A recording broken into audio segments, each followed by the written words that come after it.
How in the world would this glaive be balanced properly? I mean, look at the size of the blade and how long the handle is and where your hand is supposed to be. This must be impossible to hold. Although then again, like long swords have really long blades and a small shaft. It's okay, my brothers. Small shaft is good. Welcome to the video, everybody. My name's Dychronic, taking a look at the Destiny 2 Weekly Reset for December 20th, 2022. And of course, this is going to be the second, hold on, let me put this away, the second week of the Dawning. So if you wanted to complete the Dawning, there are 3 total weeks. This is going to be 2 weeks left. The special stuff going on this week is going to be increased Valor. So if you wanted to increase Valor for rank ups, that is going on this week. And I believe last week was Gambit, so next week might be Vanguard or Ordeal. Why do I feel like my tower is completely empty? Like there's not a single oh, there's one person.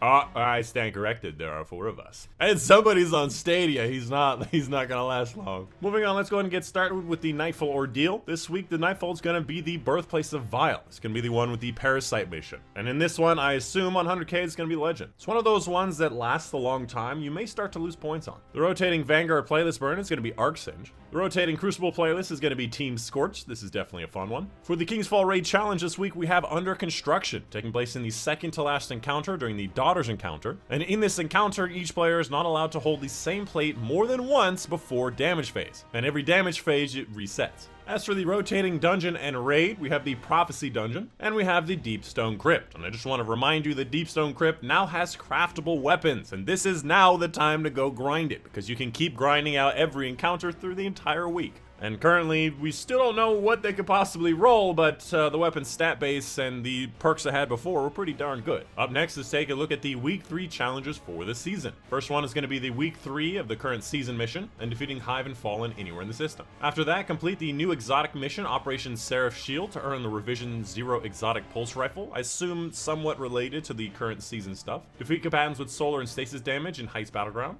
Defeat targets with pulse rifles or trace rifles, bonus against guardians, and rapidly defeat combatants in Heist Battleground. Completing different activities on Europa. Get to level 1580, which is obviously last season's pinnacle cap. Calibrate close range weapon kills like sidearms, submachine guns, shotguns, glaives, and swords on Europa. Defeat Taken and Gambit, bonus against higher opponent. Defeat guardians in Team Scorched. Charge detonations in midair or surfaces earn more progress. And defeat champions on Nightfall strikes, higher difficulties give you more progress. Up next, let's take a look at Eververse's inventory. Taking a look at the different Dawning items that are available. Look at that Mythoclast, looking nice.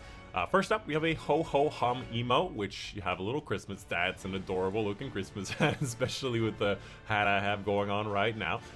There is the Belly Laugh emote, which I assume, yep, just ho ho ho, very belly laugh. We have the Ghost Projection right here. We have the Aniline Shock shader, which is very kind of cold blue. Also keep in mind, the Assassin's Creed set stuff is still available. For the other Bright Dust section, first up we have the Frosty Friend, which is a multiplayer emote where you build a snowman, which is very cute. We have a Jubilant Dance, which you're just dancing like this, very happy. Must take a lot of energy. We have the Confectionery Shell, which is a gingerbread ghost, which is nice. We have the Joy of Dawning Sparrow, which looks like this has a bit of snow and stasis coming off the back. This does look a little different or new. The Silverwing Kestrel, which is a ship, which looks like this. Looks like a throwing star or something. We have an ornament for the Aegir's Scepter, which looks like this, which is very festive and very proper. We have the Transmit Effect, Howling Blizzard.